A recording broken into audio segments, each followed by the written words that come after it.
Well, you graduate from college. Yeah. And then you move to the hood in Chicago. Yes, sir. Yes, sir. Yeah, Hyde Park. Hyde Park, exactly. And your dad pays half your rent for the first year. Yeah. So now you're off to the races, and you got a year to make it happen. Yes, sir. So what happened was during my senior year, I was getting in trouble a lot in school. So I was, I got in trouble with some things. And then what happened was he was like, please just finish. If you finish, I'll make this deal with you. I'll handle everything for the first half a year to a year. If you really want music, I got you. I'll help you out. But at that time, you know, I was still trying to figure out what kind of artist I was, man. And when I and then this during the time of like MySpace. So like things that I would do is I'd get up early and add 8 hours. I treated it like a job. I added like 8 hours of adding people to my MySpace music page. People to, you know what I'm saying? Like it was a grind. I treated my life like a grind. Like I didn't have a job. So that's what was happening. And me and my manager at the time, we moved in together. And when we moved in together, we had this little apartment in Hyde Park off of MLK Drive. And we stayed in a basement. And he was like, listen, man, like we got to figure something out. So we got a busted 1970s something. And we would just go to studio, fund it, get a PR, everything. And, you know, and we were just trying to put it all together and figure it all out. But yeah, and again, my dad always pushed me like, if you really want something, yeah, I'll give you a little help. But if you really want something, make it happen. And I always answered the call, always did. Okay, so you're living in Chicago with your manager. Yeah. And you're trying to get the music stuff off the ground, but it's not happening yet. Yeah. So your manager suggested that you do commercials. Yeah. So you signed with a small agency, and you start going out on calls. Yeah. So during that time, bro, this is before Uber. This is when you had to, this is like 2011 now, bro. So this is when you literally had to go into the city and hand in your resume. And there wasn't like, okay, internet, like go crazy. No, it was like you got to print out a resume and bring it to the agency. And so what happened was during my time at Northwestern, I was working with like these film directors who were like, yo, bro, if you give me $125, bro, I'll shoot your whole album. Like, so it was like, so really $17 a video? You bet, let's do it. Hell yeah, 17, hell yeah, I'll do $17 video. So we would shoot these videos and they would come out really, really beautiful, and we'd win these film grants, you know, and so we'd get more videos funded. So that's the only acting that I had. So my manager at the time, he was like, listen, bro, I don't know about acting for you, but you're so natural in front of a camera. Like, have you ever thought of it? And I was like, nah, man, it's not my thing. I want to really just focus on the music. And he was like, okay, well, just for me, just go down, let's make a fake resume. Let's go down to the city and let's just see. So I took the L to the city and I went to every major agency and they were like, no, you're too short to do this. You don't have any experience. Yeah, maybe a little print modeling. Yes, I don't know. And I kept hearing no. And the only agency that took me in was a small boutique agency called Great Talent, who she only took me in because her son was a freshman at my college. So she was looking out for alumni, not because I was talented, not because of any type of the way I looked. She was like, let me just help somebody out who just graduated, who has no bread. And for me, literally, we're living in a 2-bedroom apartment that is the AC is not working. It's just broken down. We're down to literally like the last $1,000 that I have from my pops, and we're down to figuring it out, unless we're gonna get evicted. We're gonna get out. It's a wrap. And I didn't want to go back home when a lot of my friends who graduated from Northwestern, they were now starting their job with investment banking, and one is working in San Francisco and this, you know, startup company making $150,000. And for me, it was like, damn, I can't graduate and not go home and have nothing to show for it. So I was like, all right, let's just go try it out, bro. Like this acting thing, cool, So no one said yes. I go in and she's like, look, I don't know what to expect from you, but it's my duty as a mom, because I know what it is, to make sure you're okay. So I'm going to sign you, but just so I can see where you are and what kind of acting chops you do have, study this little Gatorade commercial. Let me just see. So I step out the room. I'm studying it. And at this point in time, I have never really done this. So she was like, yeah, just take 20 minutes. Let me just see. I do it, and she's like, oh, okay. This is all right. You know what we're going to do? On Wednesday, there's a TV show called Boss. Okay? I'm like, all right. She's like, yeah, the role is already cast. You're not going to get this job. But I know the casting director. The casting director, her name is Claire Simon. She's a friend of mine. Just go in there and just get used to the audition process. I just want to make just to see. I was like, all right. She's like, I'm going to send you the script. Go home. Check it out. So I get the script. I go home, and I didn't know I had a photographic memory. So I go home, and I remember my manager came. He was like, yo, bro, what's the word, bro? I had to spend another $750 to kind of help pay some of these bills. So we down to $250, bro. Like, how did it go?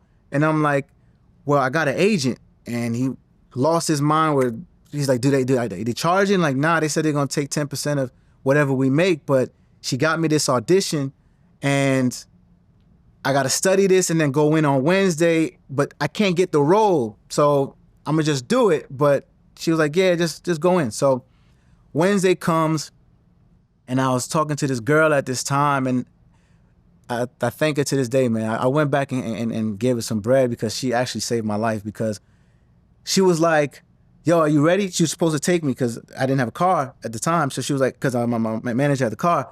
So she was like, do you want to go? I'm like, nah, I don't want to go. This acting thing ain't for me. Like, why would I go audition for a role that's already taken? This makes no sense. It's a waste of time. Nah, she was like, Rotimi, God will not send you something like this if it wasn't meant for you. First of all, casting directors agencies don't tell actors to go still audition if they didn't see something or care about you or want to nurture you. So I don't care what you say, I'm going to come pick you up and I'm going to take you to this audition. You have to go. So I was like, all right, whatever, man, I'll go. So then I go, and Kelsey Grammer is in the audition.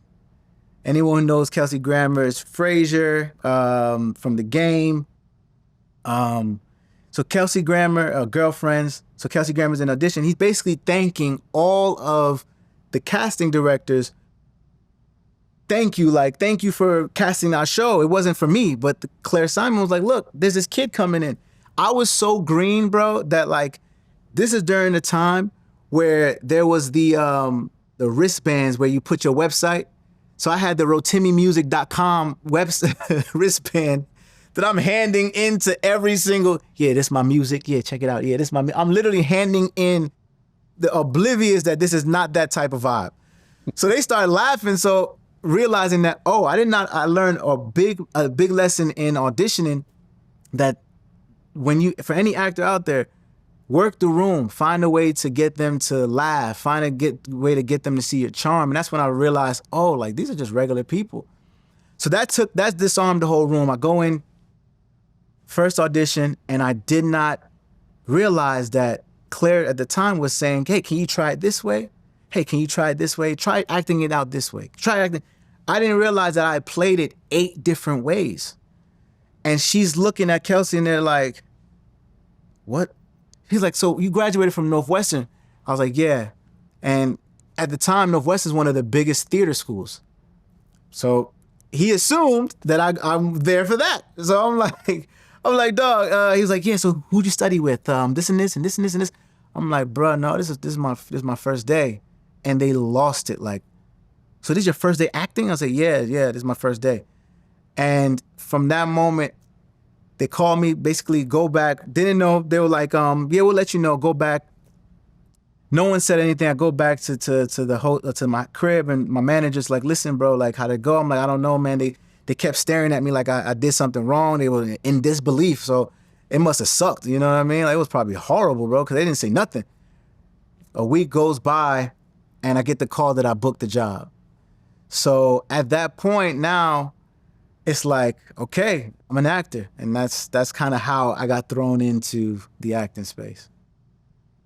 Okay, so now you're on the show Boss. Yeah. And this is a 6-figure gig. Yeah, yes, yeah. This is the most money you've seen up to this point. Absolutely, yes, sir. What do you do with the money when you get it? So the first thing I did, so even that was crazy, bro, because for me, I had just graduated. I'm out of school now 9 months. And so now, don't forget, we're down to our last $250. So when they call and say you got the job, that means that they really kicked out one person for me to get that job. So I took somebody's job. So at that point, I'm like, oh my God. But people not understanding that, yeah, you look, my first, for the season, yeah, it was 6 figures, but I'm getting 6 figures not knowing what you're paying me for. So I was terrified. I didn't know what is being asked of me because you're giving me all this money to do something I have no idea what I'm supposed to do. So I get on set and literally, dude, like, Kelsey, thank God for him, but he takes me under his wing and he's like, listen, bro, like, you're here for a reason. Just study me, watch everything, pick apart everything that I do. This is camera left, this is camera right. This is how I want you to study. So my first real acting coach was Kelsey Grammer, which is, not a lot of people can say, but he was my first acting coach. So for me, the first thing I did was go into my Nigerian mindset. Is like, listen, I'm gonna put all this up. I'm not spending nothing at all. I got it took me another, that whole season, I stayed in that basement. I didn't change lifestyle. I ate the same amount of food. I didn't buy a new car, and it was the smartest thing I did because that money comes back and helps me out later. But yeah, from remembering, how my dad dealt with money, it was like, nah, save your bread because this is, first of all, you don't know what you're getting into. Secondly, this could end tomorrow. Third, just, it's not about the moment. It's more so about taking care of yourself now and preparing for the moment. I knew that then, so I didn't really spend much, bro. It took me a couple years before I even spent that bread. But it was more so just knowing that, okay, they must believe in you.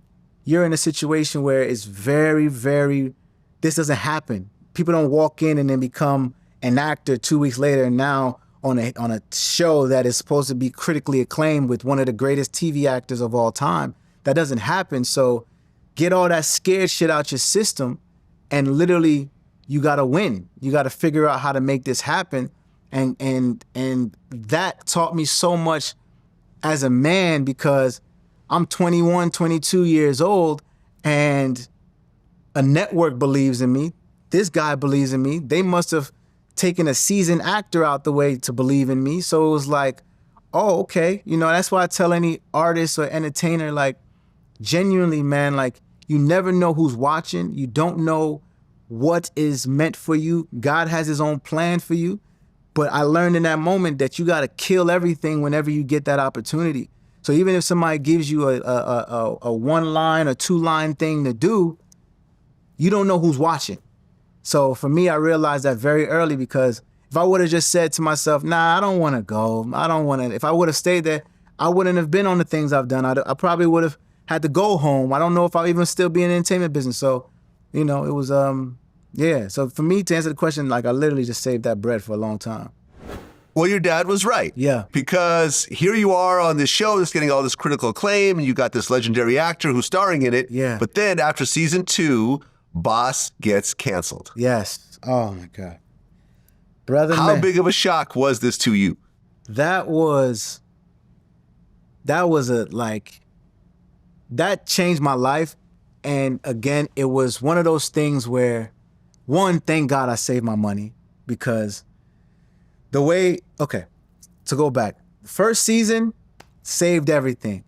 Now the show comes out season 1. Now I'm the man in Chicago. I'm this new hot topic. Every girl in like, yo, oh my God, who is this? I'm feeling myself. So then you start spending a couple dollars, and you get a nice little high-rise space downtown, downtown off Lakeshore Drive, and you start, having different guests come through and activities are happening, so it's like you start losing your mind, bro. And then what also happened was the fact that the show won a Golden Globe. So now it's critically acclaimed around Hollywood. And no one had known who I was because, again, I just walked in. So now every agency from UTA, from CAA, from WME is vying to sign who is this unknown kid who's on this show and is killing it, and we've never seen him before. Who is his agents? Who is his reps? So I then get signed by Charles King from WME, who's also Tyler Perry's agent and Michael B. Jordan's agent for a while. So he took me in and was like, yo, this kid is the next thing. So everything is going well, man. On the second season, T.I. joins the crew, and now he's become like a big brother to me. He ends up hearing that I do music and loves my voice. So everything is starting to happen, and like, being at the time too, being on screen, and because he played my cousin. So being on screen with Tip at the time, it was just like, oh my God, girls are going crazy. You get what I mean? So that became the drug drug of choice at the time. And you're like, this is gonna last forever. We're gonna do 7 seasons. There's no way this show is gonna get canceled because we just won a Golden Globe. Kelsey's up for an Emmy, this and this. And I'm about to sign another 3 years. Oh, it's lit. And again, that's where the understanding of money management, I messed up a lot of my bread at that time. And my dad said, please, just save 100,000. You can, if you want to live frivolous, just save 100,000 and live off of this. I said, all right, cool, bro. So that happens. The show gets canceled. I got to move out of my space in Chicago. It changes everything. Luckily, again, this is how God works in my life. Luckily, T.I. is like, listen, I want to sign you to a coup, my clothing line. And come down to Atlanta and work with, Jason Jeter, who he's my manager, his manager. And, we got artists like, we just signed Iggy Azalea, we got B.o.B. Tip is about to release his album. Come down, we want you a part of the Grand Hustle family. So I'm like, word? He's like, yeah, like, let's work out a deal, a situation with Grand Hustle. So I'm like, all right, cool. So then I get out my place in Chicago, leave the high rise. I have a couple dollars left because my dad is like, look, man, you going too crazy. Let me just save this for you. I said, all right, whatever, dog. This is when Atlanta prices was lit. Like, you can get a 5-bedroom for $1,200 a month. So I was like, all right, cool. But it's lit. So all this started happening simultaneously. So then what happened was I moved down. I meet some really dope songwriters and producers, and we're like, yo, let's all 4 just move in together. We don't gotta pay for much. So we're all paying like $300 a month for rent. So we go in, super cheap. We don't get any furniture. We don't get anything. We just got computer chairs, hookah, alcohol. We got a little studio, and we just had a bunch of girls just in the house. And so let's just make this a place where we just create music during this time. So I moved down to Atlanta. So Tip is like, look, man, like, I want you to sign with my manager, B. Rich, Jason Jeter. We're going to make sure you go this. And at that time, B.o.B. was scorching hot. Iggy was going crazy. Tip was going nuts. So I was like, man, like, if I sign here, it's going to be another 2-3 years before they even come and check on me, So let me trust my instincts and not do this deal, because I love Tip. Tip is my brother. But it was just like, at the time, there was so much going on that I didn't take the deal. So now I'm just living in Atlanta, and again, I'm now in a situation where I'm on this budget, and we were just trying to figure it out and just create as much music as possible. And yeah, and what also happened was I also realized in that moment how finicky the industry was, because at that particular time, once the show got canceled, agency left, this manager left, this left. So it was like, oh, y'all only really care about, y'all don't give a damn about me, you know? And I think every artist or entertainer needs to understand that you're a product, man, you know? And the more you understand that you're a business and don't take things personally, the better off you'll be in this business, because these people aren't your friends, you know? And I realized I didn't know that. And so I had to basically start over when we dropped that show, and it was time to just figure out again, what am I going to do with this limited money? You know, it's running down every day, you know? And then you build a brotherhood with people. So then I got a little bit, but now I'm making sure my boy can take care of his rent. My boy can take care of his food. So I'm giving other people, you know, what's going on. But yeah, it was going down fast.